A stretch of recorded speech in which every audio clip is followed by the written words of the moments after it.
আসসালামু আলাইকুম। আজকের সমস্যাটি হচ্ছে চার মাত্রার প্রত্যেক গ্রুপ বিনিময়ী বা অ্যাবিলীয় সমাধান।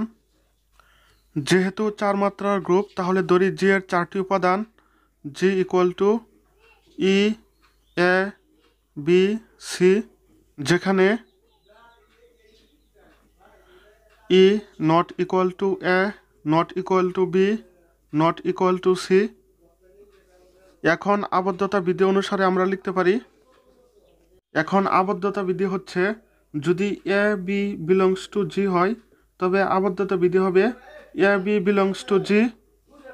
এখানে ই হচ্ছে অবেদক উপাদান, যার মান আমরা ধরব 1। তাহলে G equal to E A B C হতে আমরা লিখতে পারি A B, B A, comma B C, comma C B, comma A C, comma C A belongs to G. কারণ আমরা প্রমাণ করব চার মাত্রার প্রত্যেক গ্রুপ বিনিময়ী বা অ্যাবিলীয়। এখন বিনিময়ী বা অ্যাবিলীয় গ্রুপ হচ্ছে এ বি ইকুয়াল টু হবে বি এ। যেহেতু ই ইকুয়াল টু 1, কাজে আমরা যদি এ বি এর সাথে ই অর্থাৎ এ বি ইন্টু 1 গুণ করি, তাহলে হবে এ বি। আবার বি এর সাথে ই গুণ করলে হবে বি এ। এভাবে ই এর সাথে সি এ গুণ করলে হবে C A belongs to G. এখন ধরি এই উপাদানগুলোর মধ্যে A B belongs to G হলে আমরা লিখতে পারি A B equal to E, অথবা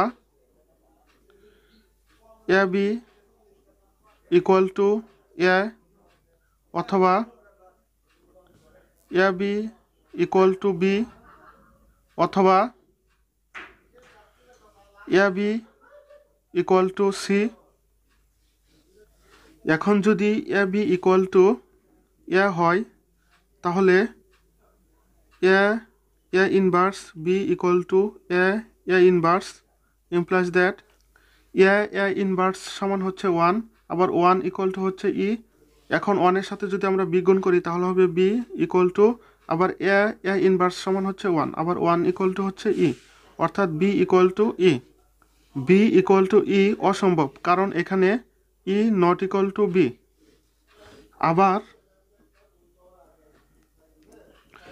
A B equal to B বা A B inverse equal to B inverse, বা A B into B inverse সমান হচ্ছে 1। 1 এর সাথে এ গুণ করলে হবে এ ইকুয়াল টু আবার বি ইনভার্স সমান হচ্ছে 1, আবার 1 ইকুয়াল টু হচ্ছে ই, আবার এ ইকুয়াল টু ই, যা অসম্ভব কারণ এখানে A not equal to E.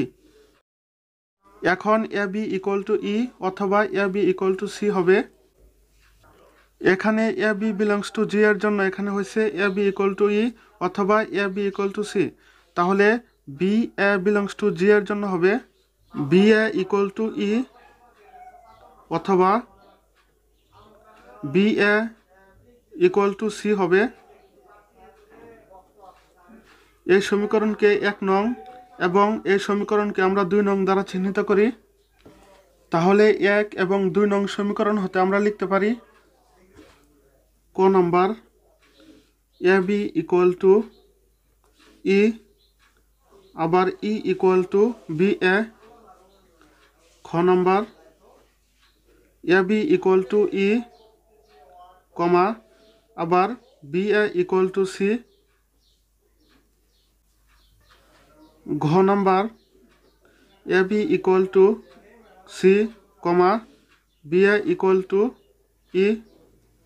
ঘ number A B equal to C, আবার C equal to B A.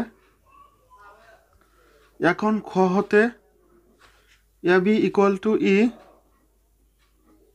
Comma B A equal to C হওয়া সম্ভব নয়।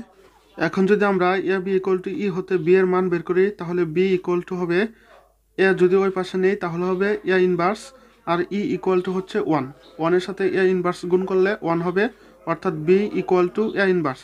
এখন বি এর মান যদি আমরা এই সমীকরণে বসাই, তাহলে এখানে বি ইকুয়াল টু হচ্ছে এ ইনভার্স, তাহলে A inverse into A equal to হয় সি। আবার এ ইনভার্স এ সমান হচ্ছে 1, আবার 1 সমান হচ্ছে ই, তাহলে ই ইকুয়াল টু হয় সি, যা শর্ত বিরোধী কারণ E not equal to C. অনুরূপভাবে গ হতে A B equal to C comma B A equal to E হওয়া সম্ভব নয়। ফলে ক এবং গ হতে আমরা বলতে পারি A B equal to E equal to B A, অথবা A B equal to C equal to B A. অতএব আমরা লিখতে পারি A B equal to B A.